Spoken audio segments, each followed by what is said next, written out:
ദേഷ്യം വന്നിട്ടല്ലോ. കാവിലെ കൈ മാത്രം അവര് വെറുതെ വിട്ടതാ. ഇപ്പൊ അതും പുള്ളി. എന്നാ പിന്നെ തലക്കൂടെ ഒഴിക്കായിരുന്നില്ലേ? നിന്റെ കരയിൽ രണ്ടുപേരെ നീ തല്ലിക്കൊന്നത് വീമ്പളിക്കുന്ന കേട്ടല്ലോ. പിന്നെന്താ അവരുടെ നേരെ നിന്റെ കൈ പൊങ്ങാഞ്ഞ്? വീമ്പളിക്കൊന്നുമല്ല, രണ്ടുപേരെ തല്ലിക്കൊന്നു പറഞ്ഞ ശരിയാ. ഒരു ഓന്തിനെയും ഒരു തൊരപ്പനെയും. എന്താ അതും ജീവികളല്ലേ? അവൻ ഹാർബറിലുണ്ടാവും. കൈയോടെ തന്നെ കണക്കെടുത്തിട്ട് ബാക്കി കാര്യം. അയ്യോ വേണ്ട ഫ്രെഡി, ഇനി ഇതിന്റെ പേരിൽ ഒരു വഴക്കുണ്ടാക്കണ്ട. ഏത് കരയിൽ ചെന്നാലും എനിക്കിത് കിട്ടാറുള്ളതാ. അവിടെ കുമാരനാണെങ്കിൽ ഇവിടെ ക്ലീറ്റസ്, രണ്ടിലും കായണ്ട് ക്ലീനുണ്ട്. ഇതങ്ങ് കണ്ണടച്ചാലേ അവൻ ഇനിയും തലേ കയറും. അവൻ അടിച്ചു തന്നെയാണെങ്കിലും കൊണ്ടെനിക്കാടാ. വെറുതെ ദൈവദോഷം പറയല്ലേ ഫ്രെഡി. കംപ്ലീറ്റ് അടി കൊണ്ടത് എനിക്കല്ലേ റോസി. ഒരടി പോലും പാഴായിട്ട് പുറത്തു പോയിട്ടില്ല. ദേ കഴിഞ്ഞത് കഴിഞ്ഞു. ഇനി എന്റെ പേരില് ഈ കരയിൽ ഒരു പ്രശ്നം ഉണ്ടാവാൻ ഞാൻ സമ്മതിക്കില്ല.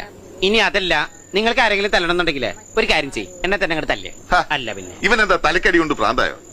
ഇങ്ങനെ ഒരു മണഗുണാക്ഷം നമ്മുടെ ഇടയിൽ ഒന്ന് പെട്ടല്ലോ. ഓ, നിങ്ങൾ ഇത്രയും പേരുണ്ടായിട്ട് ആ നേരത്തെ എല്ലാരും എവിടെയായിരുന്നു?